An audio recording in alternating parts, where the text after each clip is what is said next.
Telangana CM Revanth రెడ్డిని ఉద్దేశించి కేంద్ర హోంశాఖ మంత్రి అమిత్ షా చేసిన వ్యాఖ్యలు ఇప్పుడు రాజకీయంగా చర్చనీయాంశమయ్యాయి. సీఎం రేవంత్ రెడ్డి, నా మాట వినండి. కాంగ్రెస్ నాయకత్వం మిమ్మల్ని వాడుకుని వదిలించుకుంటుంది. కాంగ్రెస్ జాతీయ నాయకత్వం సైగలతో తెలంగాణలో అవినీతి అక్రమాలకు పాల్పడుతున్నారు.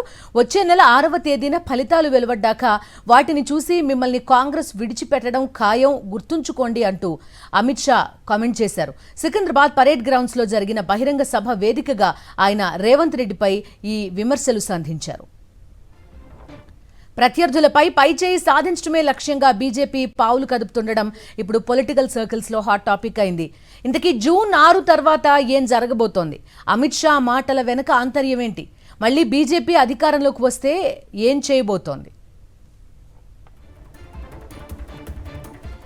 విక్రమ్ లైవ్ లో సిద్ధంగా ఉన్నారు. పూర్తి డీటెయిల్స్ అడుగుదాం.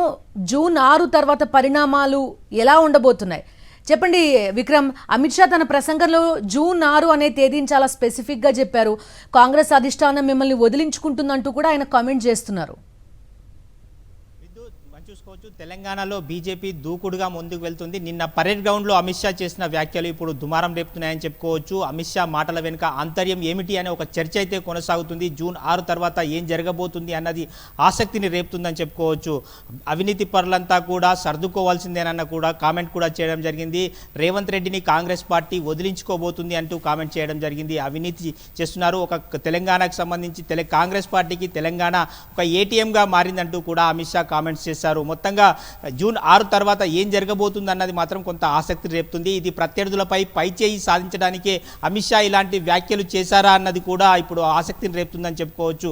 ఒకవైపు ప్రచారంలో దూకుడు పెంచుతూ మాటల్లో పదును పెంచుతున్నారు, ప్రసంగాల్లో పదునైన విమర్శలు చేసే ప్రయత్నం అయితే బీజేపీ చేస్తుందని చెప్పి స్పష్టంగా అర్థమవుతుంది.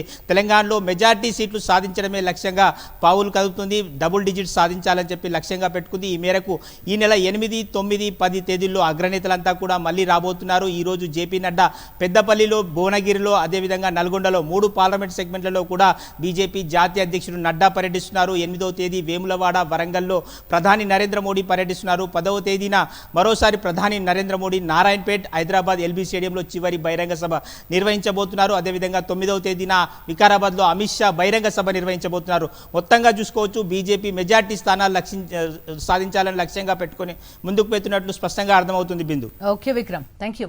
మా నమ్మకం నువ్వే జగన్, మా నమ్మకం నువ్వే జగన్, మా నమ్మకం నువ్వే జగన్, నమ్మకం నువ్వే జగన్, నమ్మకం నిన్నే జగన్.